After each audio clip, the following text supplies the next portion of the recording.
Today, I want to kick off this podcast with explaining what's behind the Coach by God entrepreneur and how it originated. It is not as common as the Christian entrepreneur, kingdom-driven entrepreneur, or even a purpose-driven entrepreneur. And perhaps you've never even heard the phrase Coach by God entrepreneur. But I believe it's about to become a movement. And in today's episode, I break it all down. Hey, Coach. Welcome back to the Coach by God Entrepreneur Show. I'm Denise Milianta, self-proclaimed mama bear of the coaching industry, certified professional coach, mentor, consultant, tech trainer, and a faith-fueled business maven with a knack for turning chaos into gold. If you are ready to leverage your hard-earned coaching certification, get clarity, create ripples in the marketplace, build a business that glorifies God, and make money, this podcast is for you. You can find out more and connect with me over at denisemilianta.coach. Ready to dig into today's show? Get ready for a dash of sass, a sprinkle of wit, a dose of wisdom, and a whole lot of no-nonsense strategies that will transform your life and your business. Let's go. Hey, Coach. Welcome back. In today's episode, I will break down the phrase Coach by God, explain how and what it looks like to be coached by God, and share 3 biblical character references of being coached by God. So first, let's break down the phrase coached by God. This part suggests that you, the coach, receive your guidance from God, His Word, and you want to do life and business being metaphorically coached by God. You believe that your business and your entrepreneurial journey has been guided by God, and you attribute your success to your calling and your purpose. And entrepreneur, we all know what an entrepreneur is, but I'll break it down again. An entrepreneur is someone who starts and manages a business or takes financial risks to achieve financial success.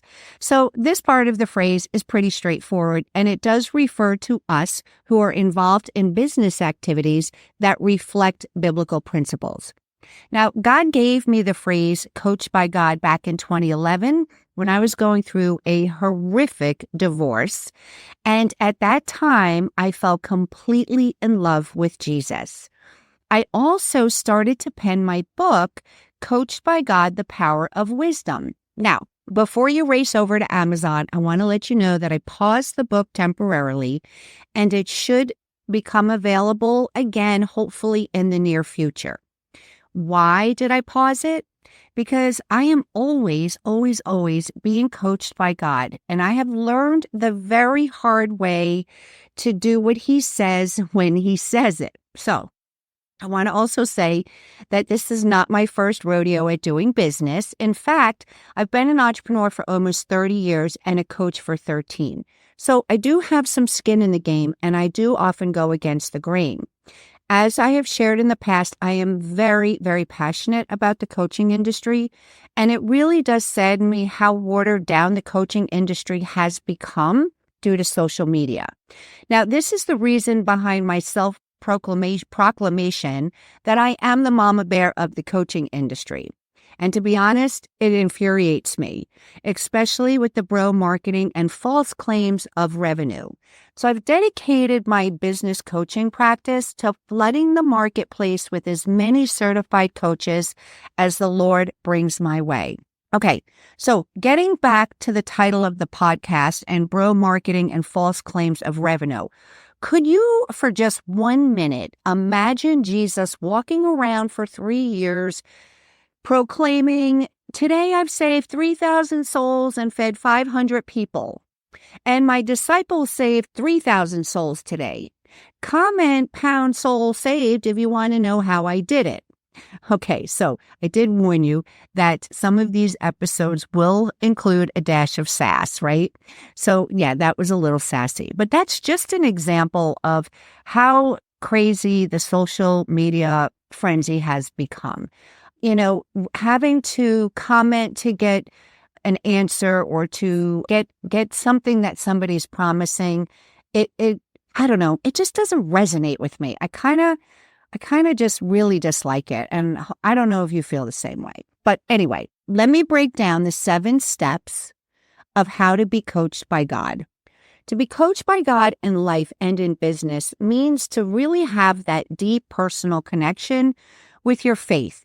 You believe that God plays an active role in providing that guidance, wisdom, and direction in your personal life and in your entrepreneurial endeavors. So grab a pen and paper and jot down these 7 principles of what it looks like to be coached by God. Number 1, divine timing. Being coached by God involves trust in divine timing. It means understanding that there is a right time for every decision and endeavor, right? The Bible tells us that there is a season for everything. Entrepreneurs who feel coached by God, they believe in their hearts that God has orchestrated the timing of events, the opportunities, the relationships in their lives, and the calling for business, right? They seek to align themselves with his schedule. Now, this is, for me, one of the most difficult things to do. Number 2, surrender and trust. This entails a willingness to surrender our own plans and desires to God's will. So coached by Godders, if that is even a word, recognize that we might not always understand the bigger picture, but trust that God's guidance is ultimately for our good and for the good of those he's called us to serve. Number 3, spiritual discernment. Also another difficult one for me sometimes. To be coached by God requires the ability to discern God's voice or guidance amidst the noise of everyday life and business challenges. This discernment often comes through prayer, meditation, studying the word, and that sense of inner peace and conviction.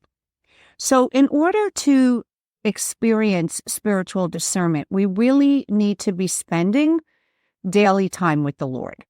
Number 4, faith in adversity. This is also a tough one, right? Those who are coached by God draw strength from their faith when they're facing that adversity, right? We believe that God can use these challenges and setbacks for our personal and our spiritual growth, especially when some of the circumstances seem really discouraging. For example, you're not getting clients, nobody is engaging on your posts, nobody's responding to your emails. That can really get discouraging. Number 5, accountability. Now, as coaches, we should be really good with accountability, but coached by Godders see themselves as accountable not only to themselves, but also to the Lord, right? We're going to aim to conduct ourselves with extra integrity, and we're going to align our actions with our faith-based values. So on a scale of 1 to 10, how accountable are you to yourself and to the Lord? Number 6, continuous learning. Being coached by God does entail a commitment to continuous learning and growth, right? And this is both personally, spiritually, and in our businesses. As entrepreneurs, we have to have that mindset where we really do seek and want to deepen our understanding of not just our faith, but how it applies to our business practices. And finally, number 7, gratitude and humility. Now, this can be a tough one for some of us. Coached by God individuals often will cultivate a sense of gratitude for the opportunities and blessings they receive. It's right at the top of their mind, right? It's not a delayed response in gratitude. And they will approach their success with humility, recognizing that they are part of a larger plan, right? Now, one of the things that you will see in the online space is a lot of coaches, claiming their 6 and 7 figures, and that's okay. If they have the clear conscience to do that, that's wonderful.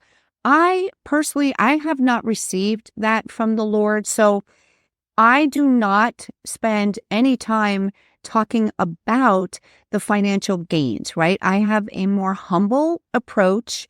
To me, if we're in business, it's a no-brainer that we are in business to not only make an impact, but to also make money. All right. So those are the 7 principles of what it looks like and how to be coached by God. I'm going to finish up with 3 biblical examples of being coached by God, because I want you to understand that I didn't just pull this out of the sky, right? The Lord has given this to me, and I want to share it with you. So biblical example number 1 is Joseph, right? We all know Joseph. He's the son of Jacob. He experienced a lot of guidance throughout his entire life.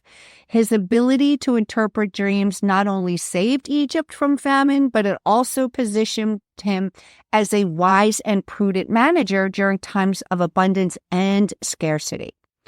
His reliance on God's interpretation of dreams showcased God's guidance in his personal life and his business acumen as an administrator in Egypt.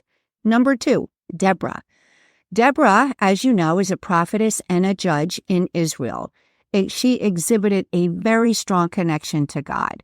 She played a pivotal role in guiding her people and providing judgments under the direction of God. Her leadership, wisdom, and discernment demonstrated being coached by God in matters of governance and decision-making. And finally, number 3, King Solomon. We all love King Solomon. He is known for his incredible wisdom. He sought and received God's guidance. His request for wisdom to govern his people was granted, leading to a prosperous and a very just reign. Solomon's application of this divine wisdom in his rule over Israel exemplifies being coached by God also in matters of leadership and governance. Well, I hope you enjoyed today's episode of the Coached by God Entrepreneur. If this blessed you, please hit the subscribe button and leave me a review. I would be truly blessed if you shared this podcast with another coach. And remember, success in coaching is not just about what you achieve, but who you become in the process. Tune in for more insights and actionable strategies in my upcoming episodes. Stay connected, stay inspired, and let God lead the way to your coaching greatness.